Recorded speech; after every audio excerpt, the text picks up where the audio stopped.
Welcome to Dentology, the Business of Dentistry podcast. In this podcast, we delve into the non-clinical aspects of dentistry with inspirational guests from across the profession. You will hear incredible life stories, pick up valuable business tips and be entertained. I'm Andy Acton and I'm joined by my co-host, Chris Strevens. It's interesting, isn't it, when you look at how our business has changed over the years and how... Evolved big time. Well, yeah, and in the very early days, we provided valuations for dental practices, and in most cases it was just a valuation that immediately led to a sale. But it's definitely been a shift in terms of how people are thinking about the longer term, isn't there? Definitely. Yeah, when you look back to it's laughable really, isn't it, when you think when we bought the business, Frank and Sandra did a valuation on one, maybe two pieces of paper with no data, and I remember the sales prospectus was, I think, half a page.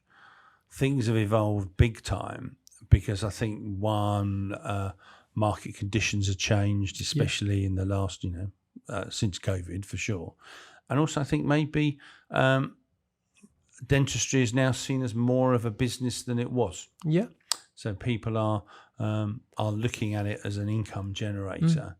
And also I think looking to the future. I mean, we've always said, haven't we, why sell your practice unless you have to or want to, whereas you could maybe give yourself a 3-year run-up and change something so as that you could maximise your value. Well, it's interesting. I was at a show recently and there were two guys who are just about to open their practice and they're already talking about, okay, so what does it need to look like to maximise the sale? What size does it need to be? What mix of income? They haven't even opened yet.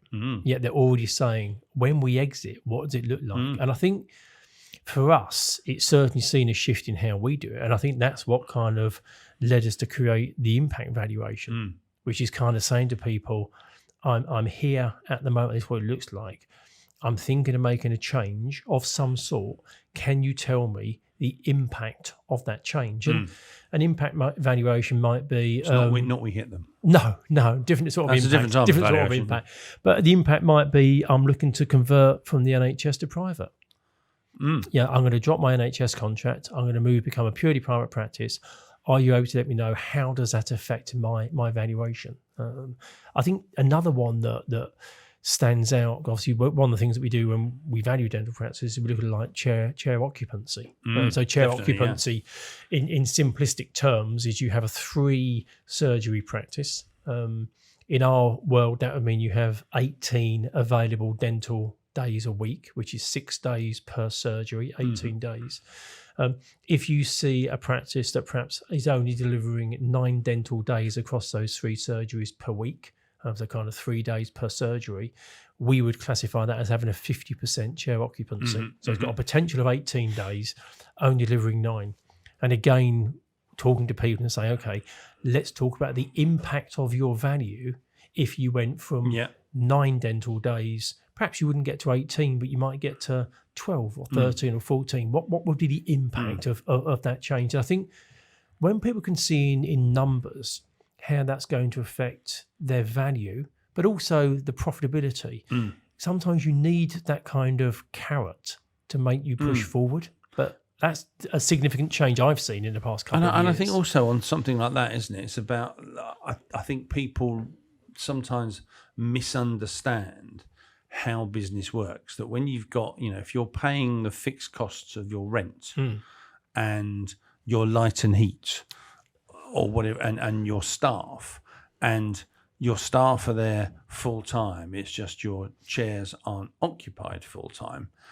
There's not really a huge amount of extra cost. Now, okay, it's going to be variable. You might have to employ a hygienist or a specialist or an associate, or you might have to work more days yourself. But the costs are quite often fixed costs already. They're already sunk costs. Yeah. And I think people would need to try and, as you say, almost run the numbers to see what it looks like. But I think the issue sometimes is they don't know how to run the numbers, isn't it? No. But as you were saying that, I was just thinking that the amount of people we get who talk to us about, I'm going to add on an extra surgery, how much extra value does that bring? And the truth is it brings no value. Yeah, unless you have a patient list that you can't currently service within your existing environment, and you're going to unlock that potential and immediately add gross. Yeah, definitely. Add gross, add profit, add value.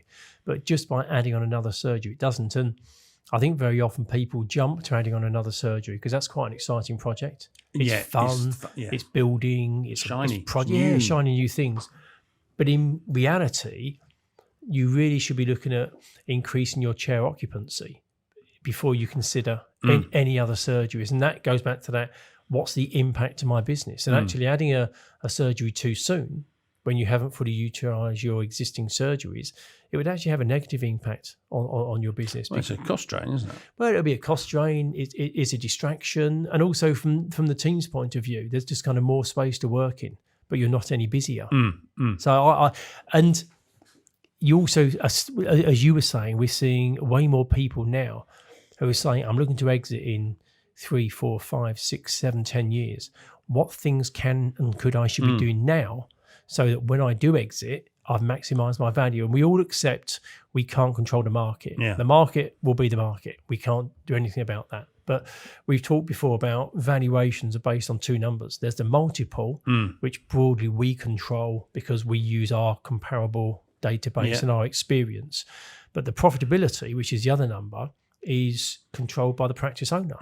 And by helping them with an impact valuation and showing them what their profitability could be by making some changes, might take them further towards where they want to be when they come to exit in 3, 5, 7 years' time. But it also applies to introducing new services as well. What's the impact of, I'm thinking about extending my hygienist therapist services, which then might enable you to perhaps bring in a periodontist.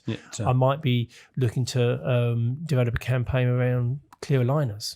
I might have a big push and do some open days. And if I did some clear aligners, what impact would that have on my value? So I think people are getting way more tuned into the numbers side of things, because the reality is that as a practice owner, you are running a business, and that's never going to come above patient care. But you do need to make sure you're running a profitable business, because that funds everything, and actually you need to run a profitable business to provide good patient care. And I think it doesn't it, an impact valuation, what it does is it gives you, I think, almost a justification or non-justification for an investment. That's a good point. Dentists may not be aware of the old, another 3-letter abbreviation, the ROI, but we are, which for those of you who don't know, is return on investment.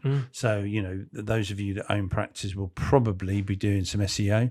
It still amazes me the number of practices who don't do anything to do with SEO, with the target market that is out there. But anyway, it's another issue.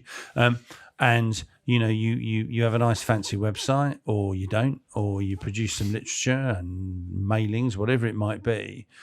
But the key is, if you are spending £1,000, what is your return on that £1,000? Now, some of them you can't tell, can you? Some of it is just like presence marketing. But the beauty of an impact valuation is, one, you get someone who understands numbers and understands the market to say, right, well, if you did this, this is what will happen. As you say, based on everything maintaining the same, which then might make you think, oh, okay, it's worthwhile spending that money to do it. And I think that the second thing is that then gives you almost the authority to do it, because we know, don't we, from running our businesses and creating businesses and acquiring businesses, when we look at it, we say, right, one, does it make sense? Two, can we afford it? And three, is it going to make a return on our investment? Whether that return on the investment is now, 1 year, 2 years, 5 years, 10 years. But we go through that process, and we have done, and we regularly do it. Yeah. And it just makes so much sense, because owning a dental practice, for many principals, is going to be the most expensive, if not the top 1 or 2 most expensive assets they have. So looking after it makes sense. And everybody's going to sell one day, whether it's this month, next month, or in 10 years' time. Therefore, making good investment decisions and making good decisions generally in your business so that it moves in the right direction just makes good sense. And I think having the opportunity to do some what ifs is no bad thing, because you're absolutely right. It would validate the investment decision, but also it might give you the data to say it's not a good idea. Yeah. Because going back to that point about if somebody's talking about adding on another 2 or 3 surgeries, spend 100 grand and nothing happens. It may be that actually there just isn't the potential to grow into that space, or it happens in 2 stages. You do something before to make sure you get incredibly busy and you build this pipeline so that when those new surgeries are available, you can really drive into it. But again, it's quite nice to know the actions you're going to be taking. What impact is that going to have on your value? Well, what was that thing? I can't remember who said it. I don't know, some bloke, woman, lady, whatever, business guru, that basically you should run your business with the thought that you're going to sell it at some time. Yeah. Even though at that moment in time, as you were saying, it could be 10, could be 20 years down. But if you've effectively built your business to maximise the value on retirement, that also means that you're maximising the income generation of it now. So it means not only are you building a value for the future, but you're benefiting from that enhanced revenue now, aren't you? So it's not like you're investing for something that might happen in 20 years' time. The answer is you're going to actually be benefiting from it now. So why delay? You know? It's that thing. It's what you said. Selling your business and preparing your business for sale are 2 completely different things. In my world, you should always be preparing your business for sale. That doesn't mean you're selling, but it means it's in really good shape and condition, and it's going to be a more enjoyable place to work. It's going to be efficient. All those cogs are going to be turning nicely. That doesn't mean you're selling, but it does mean that the decisions you're making are good decisions for you and in the future. Definitely. Thank you for listening to this episode of Dentology, where we discuss the business of dentistry. If you like what you heard, please do subscribe where you found this episode. That would be amazing. And also follow us on Instagram.